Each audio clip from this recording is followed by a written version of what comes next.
2000년의 기독교 역사에서 가장 존경할 만한 한 사람을 뽑는다면 저는 사도 바울을 꼽을 것 같습니다.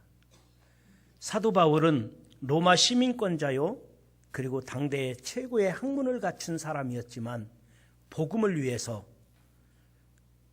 전 세계 전도 여행을 했고, 그리고 에베소 교회를 세웠고, 그리고 에베소 교회 담임자로 디모데를 그곳에 세우고, 그리고는 마지막에는 로마로 가서 복음을 전했습니다.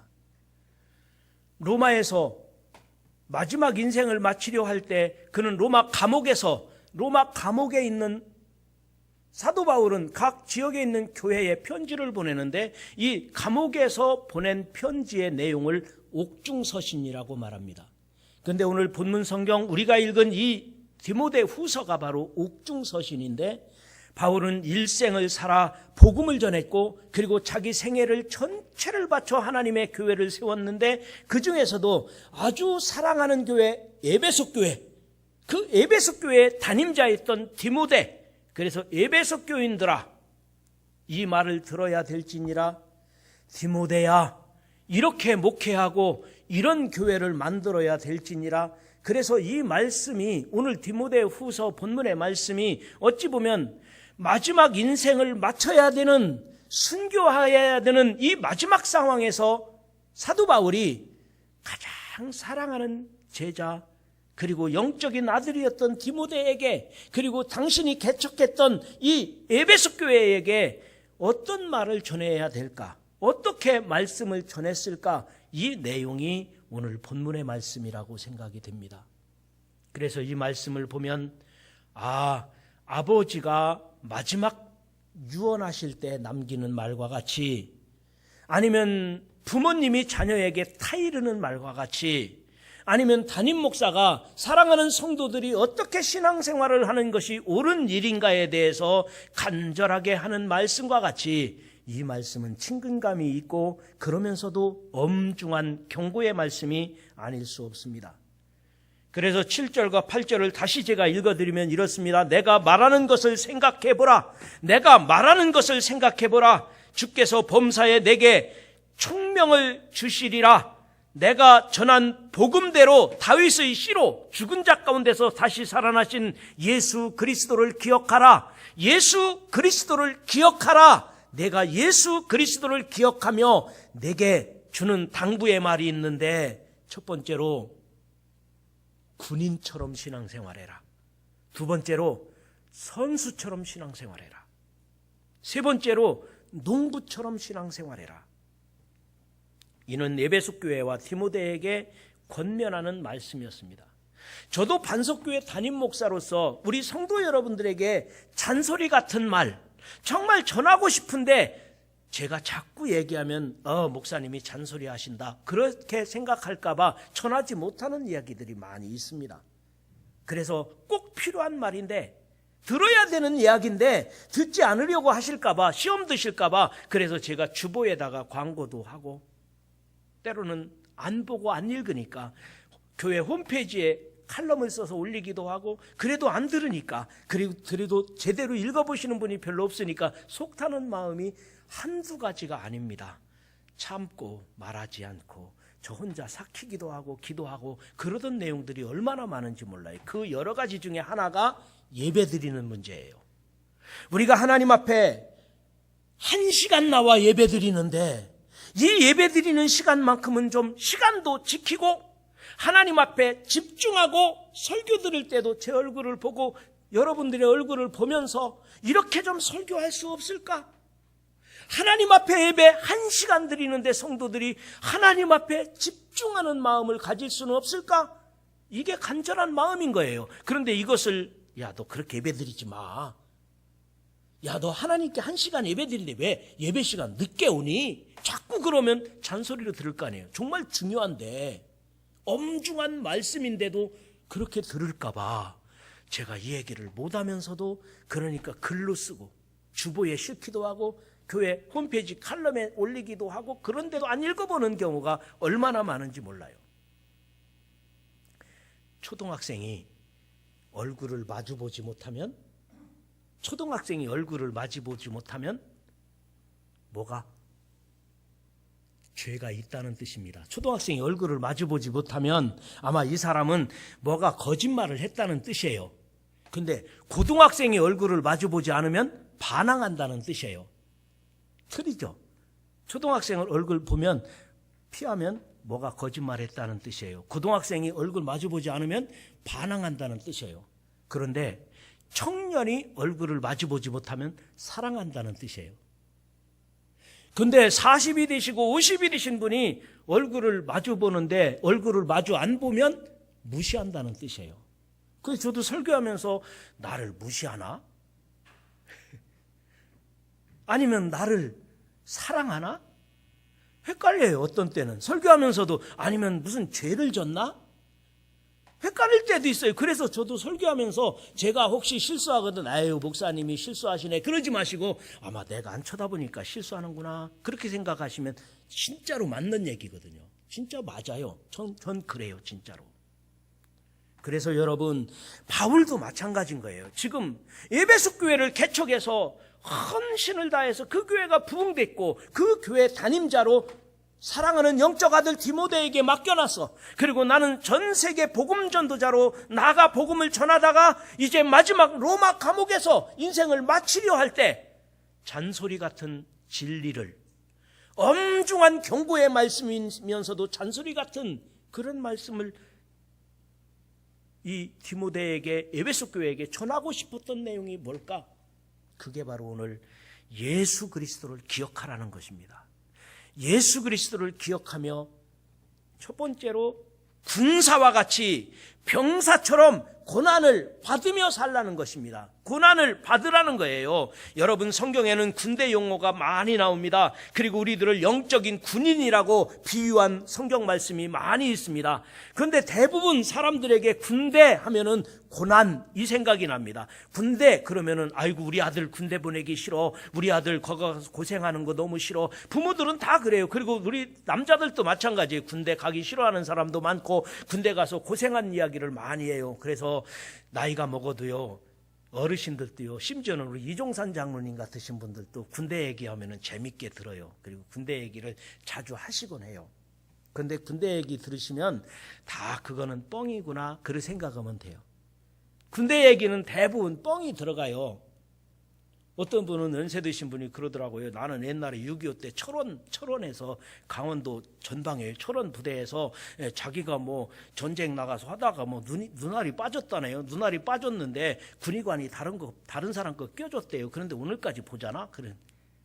근데 그거 가지고 야 군대 얘기 거짓말이잖아, 너 군대 얘기 뻥치지 말아라, 너 그러는 사람 없어요. 그러면 그랬어요? 그러고 넘어가는 거예요. 어떤 사람은 6.25 때 낙동강 전투에서 자기 다리가 뭐 2개 다 절단됐다나요? 2개 다 절단됐는데 군의관이 다른 사람, 죽은 사람 거 다리를 다시 붙여줬는데 지금까지 멀쩡하게 걷잖아? 그리고 찌뚱찌뚱 하는 거예요.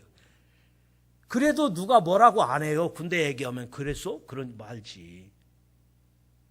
군대 얘기하고 낚시 얘기하고, 낚시 가서 내가 이만한 거 잡았다고, 붕어가 이만한 게 있어요?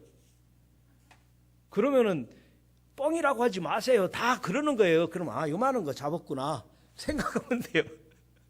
이 두 가지는 왜 그랬을까요? 군대 가서 젊은 날에 고생했기 때문에 그때 이야기를 과장하는 거예요. 낚시도 마찬가지잖아요. 몇 시간을 기다려가지고, 하루 종일 기다려가지고 이만한 거 잡으면 어디 가면 어느 거 잡았다고요? 이만한 거 잡았다고 얘기하는 거예요. 그러면은 그거 거짓말하지 말라, 과학적으로 맞니 틀리니, 아무도 따지는 사람도 없고 따지는 사람이 바보예요. 따지는 사람이 잘못된 걸 그랬어? 그러고 마는 거예요. 그러면서 믿지 않아요. 다 그냥 뻥이구나 그러죠.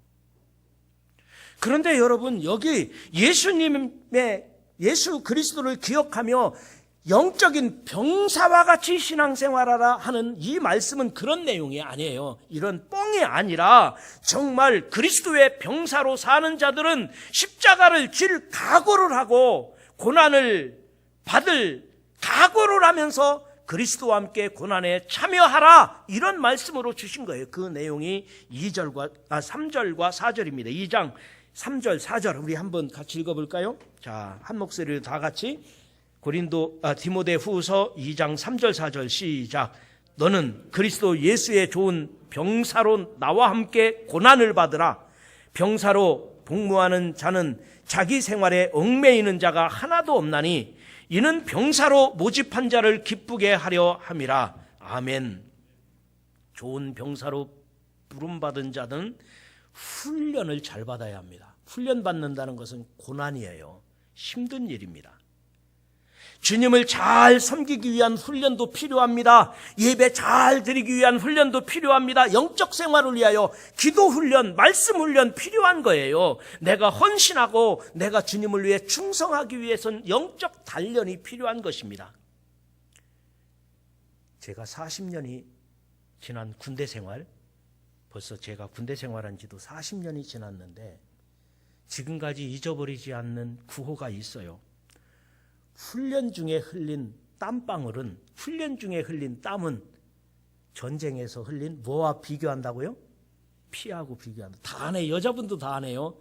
40년 전에 군대 생활할 때 제가 들었던 얘기예요. 훈련 받을 때면 땀을 흘리면서 야, 이 땀 흘리는 게 전쟁에서 피 흘리는 거와 맞먹는 거야. 그러면서 훈련 받았던 기억이 나요.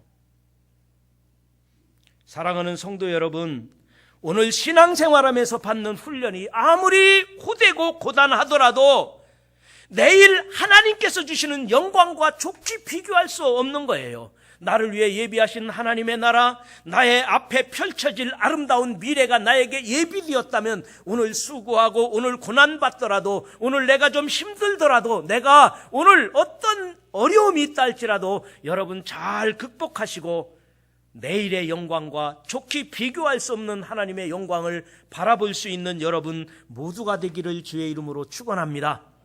그 다음에 좋은 병사는 자기 생활에 얽매이지 않습니다. 군대 갈 때는 머리 깎고 들어가는 거예요. 내가 할 일이 많아도 스마트폰도 집에다 맡겨놓고 가는 거예요. 그런데 여러분 오늘날 우리 군인들이요, 아들 가진 부모님들은 우리 아들 고생하니까 스마트폰 좀 보게 해줘요. 우리 아들 고생하니까 좀 간식도 통닭도 좀 시켜주세요. 군대 간 아들한테 그러고 있잖아요 지금요. 그래가지고 지금 탈북민이 다시 올라갔는데, 탈북민이 다시 월북했는데도 CC카메라에 찍힌 게 7번 찍혔대요. 그런데도 경계 근무하는 군인들이 스마트폰 주니까 스마트폰 보고 있지, CC카메라 첨단 장비를 아무리 갖춰놓으면 뭐합니까? 보질 않는데요. 스마트폰 보고 자기 일하고 있는데요. 여러분 우리 반석교회도 사방이 이 카메라가 다 작동을 합니다. 예배당은 작동을 안 하지만 공간은 그래도 교회 주변에 어떤 사람이 왔다 가든지 어떤 사람이 문제가 생기면 제가 다 보고 있어요. 그런데 교회를 7번이나 왔다 갔는데 제가 안 봤다고 생각해 보세요. 저는 반석교회 담임 목사로서, 반석교회 사역자로서 자격이 안 될 거예요. 그런데 우리나라 군인들을 보세요. 지금 다 자기 생활을 하는 거예요. 개인적인 생활, 개인 사생활을 하고 있는 거 아니에요. 그런데 여기 성경 말씀에도 뭐라고 말하느냐면요, 병사로 부름을 받은 자는 사사로운 자기 개인 생활에 얽매이는 자가 없나니, 여러분 우리가 그리스도의 병사라면, 하나님 나라의 군인이라면, 너희가 군인처럼 신앙생활을 하시면서 주님께서 불렀다면, 내가 부름받은 병사라면, 내가 주의 일을 위해서라면, 주님이 말씀하시면, 주님의 뜻이라면 주님께서 내게 음성을 들려주실 때마다 아멘으로 화답하면서 내 사사로운 일들을 접어둬야 돼요. 내 사사로운 생각을 접어둬야 돼요. 주님의 은혜 안에서 여러분 주님만을 바라볼 수 있기를 주의 이름으로 축원합니다.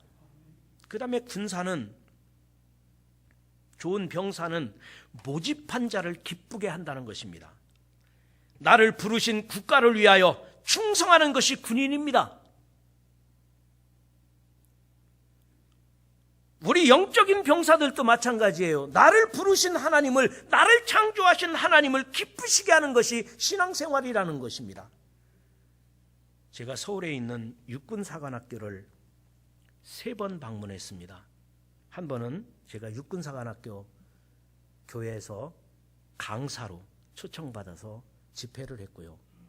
그 다음에 2번째, 3번째는 우리 교회 청년들과 학생들과 함께 육군사관학교를 방문해서 그 박물관 그리고 그 교육받는 현장을 탐방을 했던 적이 있습니다. 근데 제가 기억나는 것은 육군사관학교 정문을 들어가면 정문 들어가자마자 탑이 하나 서 있는데 그 탑에 새겨진 문구가 조국이 나를 필요로 할 때 이 생명 바치겠노라 이렇게 쓰여 있더라고요. 저는 그 문구를 보면서 군인들에 대한 신뢰가 가더라고요. 조국이 나를 필요로 할 때 이 생명 바치겠노라. 그러니까 이 생도들이 그 육군사관학교를 들어가고 나가면서 늘 그 문구를 봤을 거예요. 아, 이들이 조국이 필요하면 이 생명을 바치겠노라 다짐하고 있구나. 든든하다 이 생각이 들다. 그 조국은 법무장관 하다 떨어진 그 사람 말고요. 조국이 필요로 하면 이 생명 바치겠노라 다짐했던 그것을 보면서 아, 군인 정신이 그런 건가 보다 이런 어떤 신뢰감이 가는 것을 봤습니다. 여러분, 우리들은 하나님께서 영적인 군인이라는 거예요. 주님이 나를 필요로 한다면, 주님께서 나에게 순교자의 길을 가라 하신다면 우리들도 영적인 군인이라면 내 생명 기꺼이 바치겠노라, 내 신앙 끝까지 지키겠노라, 내가 믿음을 위하여, 내가 교회를 위하여, 복음을 위하여 내 생명을 주님이 원하신다면 나는 기꺼이 바칠 수 있습니다. 오 주여, 나를 필요로 하시면 내가 바치겠나이다. 이런 신앙 고백이 영적인 군사인 우리에게 필요하지 않겠습니까? 그래서 바울은 에베소 교회에게 그리고 디모데에게 너는 영적인 병사와 같이 훈련받는, 그리고 영적인 병사와 같이 생명을 바칠 각오를 가지고 부름을 받은 자로서의 사명을 감당하라 말씀하신 것처럼 우리가 좋은 병사와 같이 신앙생활할 수 있기를 주의 이름으로 축원합니다. 그 다음에 두 번째로는 예수 그리스도를 기억하며 선수처럼 신앙생활해야 됩니다. 선수처럼 경기마다 승리합시다.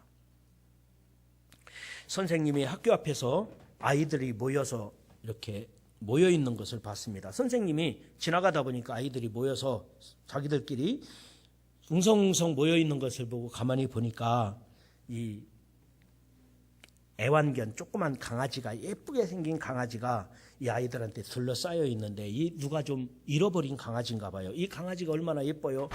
강아지를 쓰다듬으면서 아이들끼리 이거 누가 가질 거냐 가지고 싸운 거예요. 누가 가질 거냐. 이 강아지 서로가 가지려고 하니까, 그래서 아이들끼리 뭐라고 했느냐면 우리 중에 거짓말을 제일 잘하는 사람이 갖기로 하자. 그래서 거짓말 대회를 하는 거예요. 강아지 한 마리를 놓고 서로가 가지려고 거짓말 대회를 하는데 선생님이 보니까 야, 안 돼. 거짓말하지 말라고 가르쳤잖아. 선생님은 너희들만 할 때 한 번도 거짓말한 적이 없어. 그러니까 아이들이 조용히 있다가 야, 이 강아지 선생님들이자 그러더래요. 선생님이 최고의 거짓말을 한 거예요. 여러분, 요즘에는요 아이들이 선생님보다 더 영리하다는 이야기가 있어요. 얼마나 아이들이 잔꾀가 많은지. 근데 우리가 신앙생활하면서도 우리들이 영적으로 선수처럼 신앙생활하자는 거죠. 영적으로 프로처럼 신앙생활하자는 것입니다. 내가 선수처럼, 프로처럼 그냥 취미생활처럼 하자는 얘기가 아니고, 취미가 아니고 그냥 내가 어떤 적당하게 신앙생활하자는 것이 아니라 정말 내 신앙만큼은, 내 믿음만큼은 최선을 다해서, 내 역량을 다해서 신앙생활을 잘하자는 거예요. 사도 바울이 활동하던 이 당시에는 로마 그리스 시대에는 운동 경기가 발전되어 있었습니다. 지난 수요일 날 설교 내용입니다만, 이 당시에 그리스 로마 시대의 운동 경기 중에서도 왜 레슬링 그레코 로마니형이라고 하잖아요. 그러니까 이 레슬링 경기나 이 여러 경기가 있는데, 그 중에서도 이 올림픽 경기 중에서 가장 하이라이트 마지막에 뛰는 게 뭐예요? 마라톤이잖아요. 그런데 이때 당시에는 2년마다 고린도 지역에서는 미스미안 경기가 있어요. 2년마다 이루어지는 고린도 지역에 미스미안 경기가 있었고요. 그리고 올림피아드 경기가 아테네에서 있었는데, 아테네에서는 4년마다 한 번씩 올림픽이 있었던 거죠. 그런데 이런 것들이 다 합쳐져서 지금 4년에 한 번 지구촌의 축제를 열고 있는데, 그런데 이 운동 경기 중에서도요, 이 그리스 로마 지역의 많은 발전된 운동경기 중에서도요, 뭐니 해도 마지막 하이라이트는 마라톤이에요. 근데 이 마라톤은 완주하는 사람에게, 모든 사람에게 박수와 찬하를 드리는데요, 완주하는 사람들은 모두 존경을 받는데요, 그런데 완주도 중요하지만 오직 상을 받는 사람은 한 명이에요. 누구예요? 마라톤에서 1등한 사람에게 월계관을 씌워주는 겁니다. 그래서 오늘 본문 2장 5절에, 디모데후서 2장 5절에 경기하는 자가 법대로 경기하지 아니하면 승리자의 관을 얻지 못할 것이며, 여기 마지막에 완주하는 사람은 다 상을 받지만 그 대표로 1등하는 한 사람에게 월계관을 씌워주는데, 법대로 경기하지 아니하면, 규정을 지키지 아니하면 그 면류관을 받지 못한다는 거예요. 그래서 인간이 사는 곳은 어디에나 법이 있어요. 법을 지켜야 되는데, 예를 들어 도로가 하나 생기면 도로교통법이 생기잖아요. 도로교통법 시행령이 또 생겨요. 도로교통법 시행령이 생기면 도로교통법 시행 세칙이 생겨요. 그러니까 이 모든 것들이 다 법이 있는데 이 법을 지키지 않으면 도로를 통행할 수가 없는 거 아닙니까? 우리가 신앙생활하면서도 마찬가지라는 거죠. 하나님이 원하시는 어떤 규정, 하나님이 정해주신 어떤 신앙의 방법, 매우 중요한데 우리가 이것을 선수처럼 지켜서, 프로처럼 지키면서 우리가 끝까지 신앙의 완주자들이 될 수 있기를 주님의 이름으로 축원합니다. 마지막 한 가지 더 말씀드린다면, 예수 그리스도를 기억하라는 말은 농부처럼 많은 결실을 맺으라는 것입니다. 무더운 여름일수록 결실하는 가을이 기다려집니다. 만물이 풍성한 결실이 있도록 우리들의 신앙생활도 결실하는 가을을 잘 준비해야 될 것입니다. 물론 세상적으로도 마찬가지지만 영적으로도 마찬가지입니다. 내가 지금은 왕성하게 신앙생활하고 열심히 전도도 하고 내가 말씀 안에서 살려고 노력하지만 언젠가는 내 인생도 기울어지는 가을이 있고, 그리고 이제는 하나님이 부르시는 겨울을 맞이할 수 있을 것입니다. 그래서 가을이 되면 언제나 농부를 생각하게 됩니다. 디모데후서 2장 6절 본문에, 2장 6절 본문에 뭐라고 말씀하셨습니까?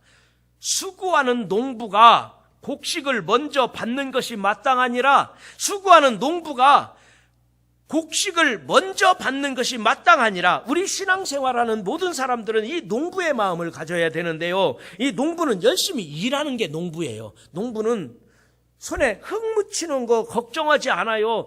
얼굴이 좀 검게 타는 거 걱정하지 않아요. 그래가지고 어떻게 농부 되겠어요? 발에 걷어붙이고 들어가서 일해야 되는 거예요.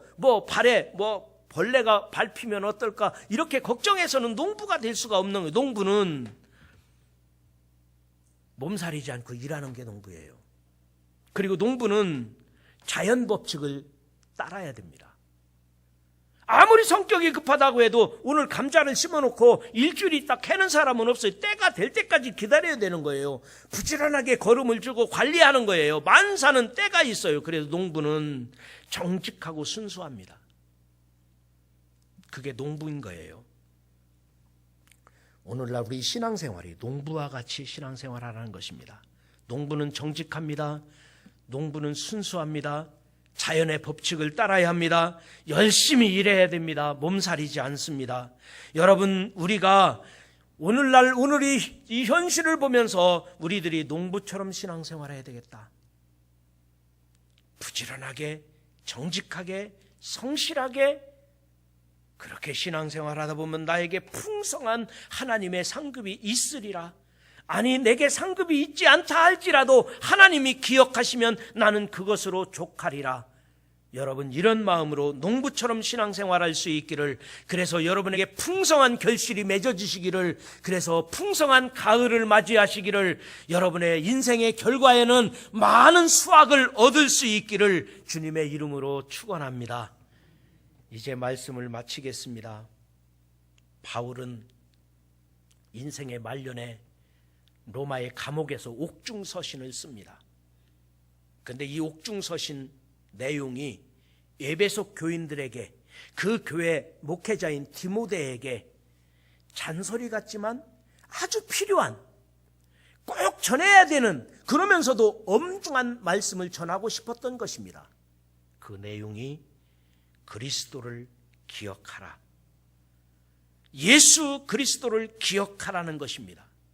내가 예수 그리스도를 기억한다면 누구처럼 신앙생활하자고요? 첫 번째로는 병사처럼, 군인처럼 신앙생활해라. 그리고 선수처럼 신앙생활해라. 그리고 농부처럼 신앙생활해라. 이 말씀을 기억하면서 우리들이 사는 이 세상 속에서 우리들이 그리스도의 선한 영향력을 가지고 선수처럼, 병사처럼, 농부처럼 성실하고 근면하게 풍성한 결실을 맺어 가시기를 주님의 이름으로 축원합니다.